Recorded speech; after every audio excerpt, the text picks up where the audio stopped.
he will win who knows when to fight and when not to fight.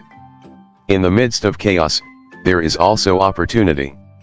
Victorious warriors win first and then go to war, while defeated warriors go to war first and then seek to win. If you know the enemy and know yourself, you need not fear the result of 100 battles. If you know yourself but not the enemy, for every victory gained you will also suffer a defeat. If you know neither the enemy nor yourself, you will succumb in every battle. The greatest victory is that which requires no battle. Quickness is the essence of the war. Even the finest sword plunged into salt water will eventually rust. The art of war is of vital importance to the state. It is a matter of life and death, a road either to safety or to ruin. Hence it is a subject of inquiry which can on no account be neglected. There is no instance of a nation benefiting from prolonged warfare. There are not more than 5 musical notes, yet the combinations of these 5 give rise to more melodies than can ever be heard.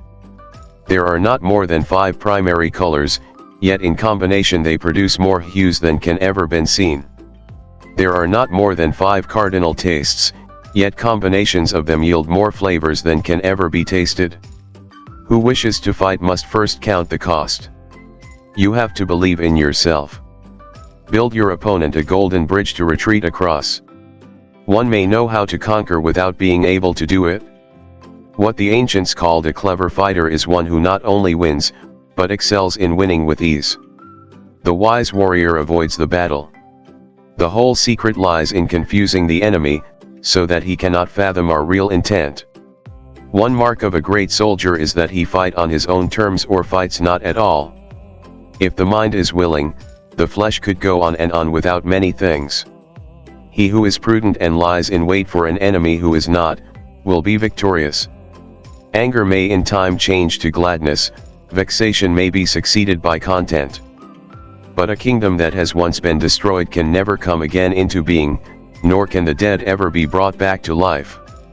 There are roads which must not be followed, armies which must not be attacked, towns which must not be besieged, positions which must not be contested, commands of the sovereign which must not be obeyed. Attack is the secret of defense, defense is the planning of an attack. Great results can be achieved with small forces. Opportunities multiply as they are seized. If quick, I survive. If not quick, I am lost. This is death. To secure ourselves against defeat lies in our own hands, but the opportunity of defeating the enemy is provided by the enemy himself. Bravery without forethought causes a man to fight blindly and desperately like a mad bull. Such an opponent must not be encountered with brute force, but may be lured into an ambush and slain. Wheels of justice grind slow but grind fine. Never venture, never win. The skillful tactician may be likened to the shuijian. Now the shuijian is a snake that is found in the Changqing mountains. Strike at its head, and you will be attacked by its tail, strike at its tail, and you will be attacked by its head, strike at its middle, and you will be attacked by head and tail both. It is easy to love your friend, but sometimes the hardest lesson to learn is to love your enemy. Beware your enemy is not. Who does not know the evils of war cannot appreciate its benefits. In battle, there are not more than 2 methods of attack, the direct and the indirect, yet these 2 in combination give rise to an endless series of maneuvers. Plan for what it is difficult while it is easy, do what is great while it is small. The opportunity of defeating the enemy is provided by the enemy himself. Foreknowledge cannot be gotten from ghosts and spirits, cannot be had by analogy, cannot be found out by calculation. It must be obtained from people who know the conditions of the enemy. If you fight with all your might, there is a chance of life, whereas death is certain if you cling to your corner. Do not swallow bait offered by the enemy. Do not interfere with an army that is returning home. Sun Tzu leadership quotes. We cannot enter into alliances until we are acquainted with the designs of our neighbors. When the outlook is bright, bring it before their eyes, but tell them nothing when the situation is gloomy. The worst calamities that befall an army arise from hesitation.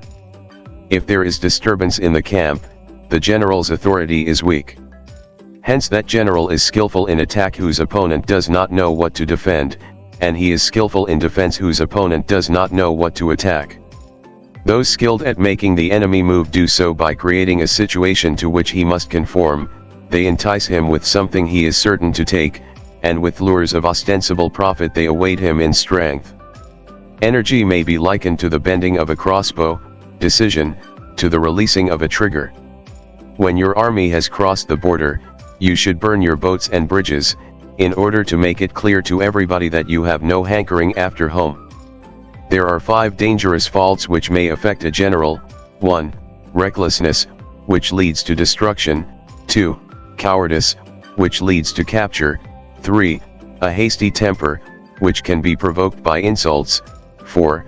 A delicacy of honor which is sensitive to shame. 5. Over-solicitude for his men, which exposes him to worry and trouble. Ponder and deliberate before you make a move.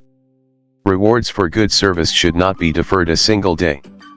Begin by seizing something which your opponent holds dear, then he will be amenable to your will.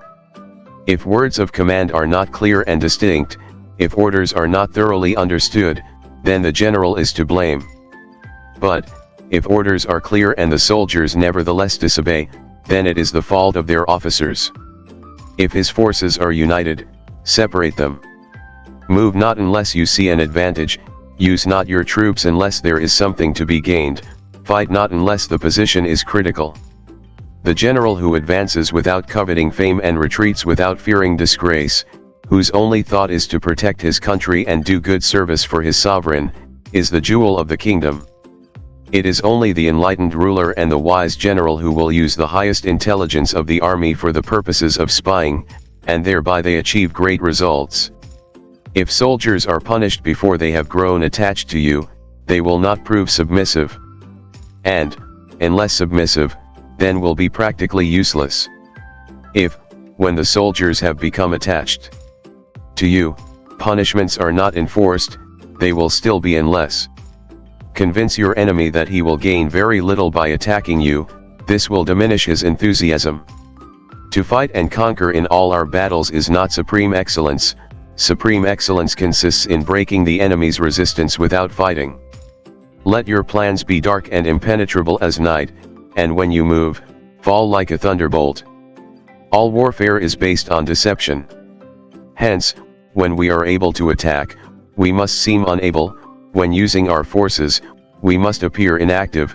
When we are near, we must make the enemy believe we are far away. When far away, we must make him believe we are near. If your opponent is temperamental, seek to irritate him. Pretend to be weak, that he may grow arrogant. If he is taking his ease, give him no rest. If his forces are united, separate them. If sovereign and subject are in accord, put division between them. Attack him where he is unprepared, appear where you are not expected. To know your enemy, you must become your enemy. Thus we may know that there are 5 essentials for victory. 1. He will win who knows when to fight and when not to fight. 2. He will win who knows how to handle both superior and inferior forces. 3. He will win whose army is animated by the same spirit throughout all its ranks. 4. He will win who, prepared himself, waits to take the enemy unprepared. 5. He will win who has military capacity and is not interfered with by the sovereign. Treat your men as you would your own beloved sons, and they will follow you into the deepest valley. When the enemy is relaxed, make them toil. When full, starve them.